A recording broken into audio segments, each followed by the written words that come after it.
Hello, എല്ലാവർക്കും നമസ്കാരം. എല്ലാവരും സുഖമായിരിക്കുന്നു വിശ്വസിക്കുന്നു. ദൈവം നിങ്ങളെല്ലാവരെയും അനുഗ്രഹിക്കട്ടെ. ബൈബിളിൽ നിന്ന് കുറച്ച് കാര്യങ്ങൾ സംസാരിക്കാമെന്ന് വെച്ചു. യഹോവയായ ദൈവം ഉറങ്ങുന്നില്ല, മയങ്ങുന്നില്ല. അപ്പോൾ ദൈവത്തിന് ഉറക്കമില്ല, ദൈവത്തിന് മയക്കവുമില്ല. ഇത്രയും ജനങ്ങളെ സൃഷ്ടിച്ച ദൈവം എല്ലാ മനുഷ്യരെയും നോക്കിക്കൊണ്ടിരിക്കുകയാണ്, ഇവരെന്താണ് ചെയ്യുന്നത്. അപ്പോൾ നമ്മുടെ അച്ഛൻ കാണാതെ, നമ്മുടെ അമ്മ കാണാതെ, നമ്മുടെ മക്കൾ കാണാതെ പല കാര്യങ്ങളും നമ്മൾ രഹസ്യമായി ചെയ്യുന്നുണ്ട്, പലതും നമ്മൾ പരസ്യമായും ചെയ്യുന്നുണ്ട്. അപ്പോൾ ഇത്രയും ജനത്തെ ഉണ്ടാക്കിയ ദൈവം നോക്കിയിരിക്കുകയാണ് ഇവരെന്താണ് ചെയ്യുന്നത്. ഇപ്പോൾ യഹോവയായ ദൈവം ഉറങ്ങുന്നില്ല, മയങ്ങുന്നില്ല, മനുഷ്യൻ്റെ പ്രവൃത്തികളെ നോക്കിക്കൊണ്ടിരിക്കുന്നു. ഒരു പഴഞ്ചൊല്ലുണ്ട്, പല നാൾ കള്ളൻ ഒരു നാൾ പിടിക്കപ്പെടും. അപ്പോൾ നമ്മൾ പല ദിവസം മോട്ടിക്കുമ്പോൾ ഒരു ദിവസം പൊക്കും, പോലീസ് കേസാവും, അല്ലെങ്കിൽ വേറെ എന്തെങ്കിലും കേസാവും, അപ്പോൾ പല പ്രശ്നങ്ങളാവും.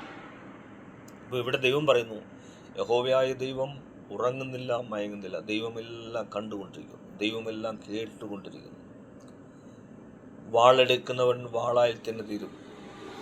നമ്മൾ വാളെടുത്തൊരുത്തനെ കൊന്നു കഴിഞ്ഞാൽ നമ്മൾ മറ്റൊരു വാളിന് ഇരയാവും.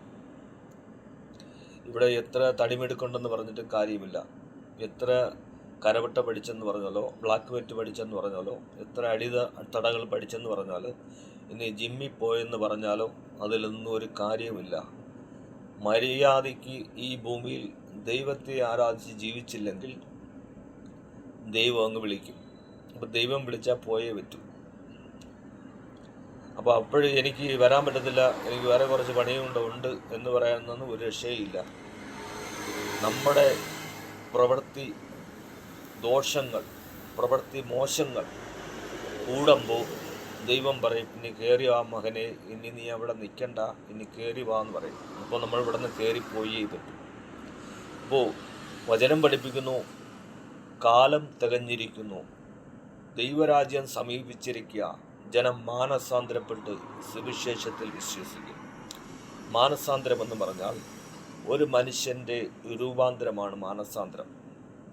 മാനസാന്തരത്തെക്കുറിച്ച് പറയുന്നു, നിങ്ങൾ നാവുകൊണ്ട് പാപം ചെയ്യല്, നാവുകൊണ്ട് മോശമായി സംസാരിക്കാൻ പാടില്ല, കണ്ണുകൊണ്ട് പാപം ചെയ്യല്, കണ്ണുകൊണ്ടൊരു സ്ത്രീയെ മോശമായി നോക്കാൻ പാടില്ല, കൈകൊണ്ട് പാപം ചെയ്യരുത്, ഒരാളിനെ അടിക്കാൻ പാടില്ല, കാലുകൊണ്ട് പാപം ചെയ്യല്, ഒരാളിനെ ചവിട്ടാൻ പാടില്ല, ഹൃദയം കൊണ്ട് പാപം ചെയ്യരുത്, മറ്റൊരുത്തനെ ദുഷിക്കാൻ പാടില്ല. അപ്പോൾ ദൈവം പറയും, ഇതെല്ലാം നിർത്തണം. നിൻ്റെ ജീവിതത്തിൽ ഇതെല്ലാം ഉണ്ട്, നീ ഇതെല്ലാം നിർത്തി ദൈവത്തോടടുത്ത് ദൈവത്തോട് പ്രാർത്ഥിച്ച് മുന്നേറാൻ ദൈവം പറയുന്നുണ്ട്. നമ്മളെ ഈ കഴിഞ്ഞ കൊറോണകളും അല്ലാതെയുള്ള ഈ സുനാമികളും എല്ലാം നമ്മളെ ഭൂമിയിൽ വന്നു. ആ സമയത്തൊക്കെ ഒരുപാട് ആൾക്കാർ സമ്പത്തുകൾ നഷ്ടപ്പെട്ടു, ഒരുപാട് കാര്യങ്ങൾ അവർക്ക് നഷ്ടപ്പെട്ടു. മക്കളില്ലാത്ത ആൾക്കാരുണ്ട്, ഭാര്യയില്ലാത്ത ആൾക്കാരുണ്ട്, ഭർത്താവില്ലാത്ത ആൾക്കാരുണ്ട്, സമ്പത്തുകളില്ലാത്ത ആൾക്കാരുണ്ട്. അപ്പോൾ അങ്ങനെയൊക്കെ വന്നപ്പോൾ ഒരുപാട് പേരെ പല രാജ്യത്തു നിന്നും ഇവരെ സഹായിച്ചു.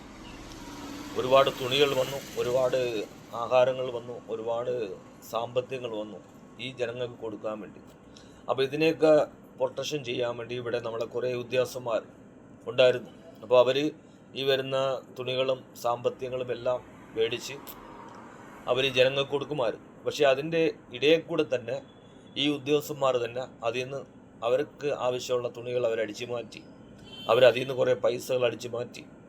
എന്നിട്ട് എന്ത് ചെയ്തു, അവരവരെ വീടുകളിൽ കൊണ്ടുപോയി അവരവരെ കാര്യങ്ങൾ ചെയ്തു. ഒരുപാട് പൈസകൾ അടിച്ചു മാറ്റി, ഒരുപാട് തുണികളൊക്കെ അടിച്ചു മാറ്റി. അപ്പോൾ ഇതിൽ നിന്ന് എന്തൊക്കെ സ്വത്തുകൾ അടിച്ചു മാറ്റാൻ പറ്റും, അങ്ങനെ ഒരുപാട് സ്വത്തുകളൊക്കെ ഇവരൊക്കെ അടിച്ചു മാറ്റി അവരവരുടെ കാര്യങ്ങൾ ചെയ്തു, വസ്തു മേടിച്ചു, വീട് വെച്ചു, അടിപൊളിയായിട്ട് ജീവിക്കുന്നു.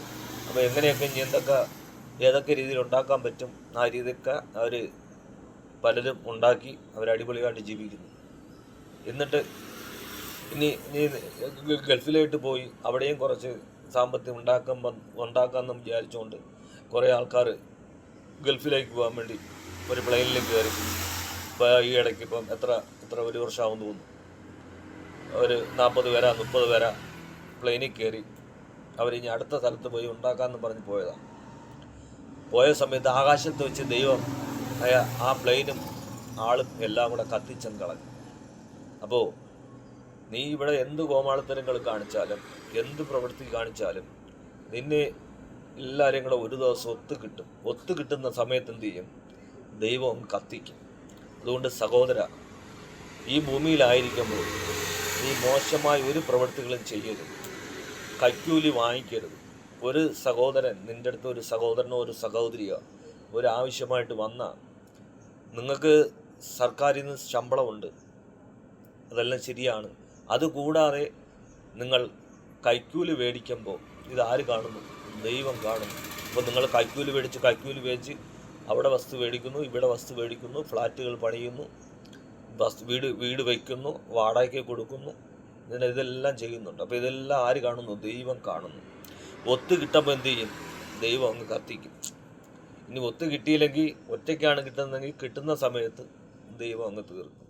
അതുകൊണ്ട് സഹോദര, ആരെയും കൈക്കൂലി വാങ്ങിക്കാൻ പാടില്ല, മറ്റൊരുത്തൻ്റെ മുതൽ അടിച്ചു മാറ്റാൻ പാടില്ല. മാന്യമായ ദൈവത്തെ ആരാധിച്ച് ജീവിച്ചാൽ കുറച്ച് നാളും കൂടെ നിനക്ക് ഈ ഭൂമി ജീവിക്കാം. ഇല്ലെങ്കിൽ ദൈവം അങ്ങ് വിളിക്കും. ദൈവം വിളിക്കുമ്പോൾ പോയേ പറ്റൂ.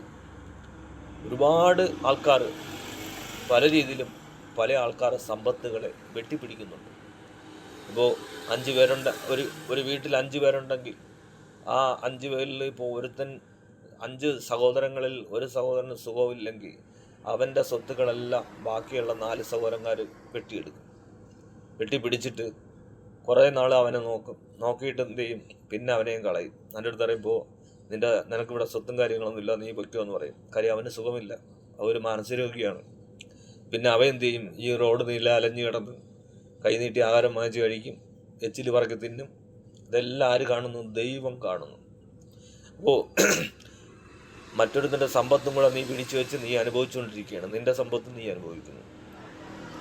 ദൈവം ഇതെല്ലാം എന്ത് ചെയ്യും? കണ്ടുകൊണ്ടിരിക്കുക. ഇതൊന്നും ദൈവം പറക്കില്ല. നിന്നെ ഒത്തു കിട്ടുമ്പോൾ സഹോദര, ദൈവം നിന്നെ അങ്ങ് വിളിക്കും. അതുകൊണ്ട് നീ ഭൂമിയിൽ ജീവിക്കുമ്പോൾ മാന്യമായിട്ട് ദൈവത്തെ ഭയപ്പെട്ട് ജീവിച്ചാൽ കുറച്ച് നാളും കൂടെ നിനക്ക് ജീവിക്കാൻ ഒരവസരം ദൈവം തരും. യേശുവിൽ വിശ്വസിക്കുന്നവർ മാനസാന്തരപ്പെട്ട് ദൈവത്തിന് വചനം ജീവിക്കാം. ഇവിടെ ജനങ്ങളുണ്ടാക്കിയതാണ് മതം. ക്രിസ്ത്യൻ മതം, മുസ്ലിം മതം, ഹിന്ദു മതം. ദൈവത്തിന് ഒരേ ഒരു ജാതിയേ ഉള്ളൂ, അത് മനുഷ്യനാണ്. മനുഷ്യജാതി എന്നുള്ള ഒറ്റ ഇതേ ഉള്ളൂ. ദൈവം വെച്ചിരിക്കുന്ന ജാതി മനുഷ്യജാതി. അത് ദൈവം 2ആയിട്ട് വേർതിരിച്ചു, ആണും പെണ്ണുമായിട്ട് വേർതിരിച്ചു. പിന്നെ ജനങ്ങൾ വലുതായപ്പോൾ മനുഷ്യൻ ജാതികളുണ്ടാക്കി. ഞങ്ങൾ മുസ്ലിമാണ്, ഞങ്ങൾ ഹിന്ദുവാണ്, ഞങ്ങൾ ക്രിസ്ത്യാനിയാണ് എന്നും പറഞ്ഞ് പല പല ജാതികൾ തിരിച്ചു. ദൈവത്തിന് ഒരേ ഒരു ജാതിയേ ഉള്ളൂ, അത് മനുഷ്യജാതി. അത് 2ആയിട്ട് തിരിച്ചു, ആണും പെണ്ണുമായി തിരിച്ചു. അപ്പോൾ ദൈവത്തിൽ വിശ്വസിക്കുക. യേശു ഈ ഭൂമിയിലായിരിക്കുന്ന എല്ലാവർക്കും വേണ്ടിയാണ് യേശു ജനിച്ചത്, എല്ലാവർക്കും വേണ്ടിയാണ് യേശു മരിച്ചത്. യേശുവിൻ്റെ രക്തത്താൽ നിനക്ക് പാപമോചനമുണ്ട്. നീ ദൈവത്തിൽ വിശ്വസിച്ചാൽ ദൈവം നിന്നെ അനുഗ്രഹിക്കും, ദൈവം നിന്നെ മാനിക്കും. ഭൂമിയിൽ സന്തോഷമായി ജീവിക്കാം. ദൈവം നിങ്ങളെല്ലാവരെയും അനുഗ്രഹിക്കട്ടെ. ദൈവത്തിൻ്റെ വചനം ജീവിക്കാൻ നിങ്ങൾ ഒരുങ്ങുക. Okay, thank you.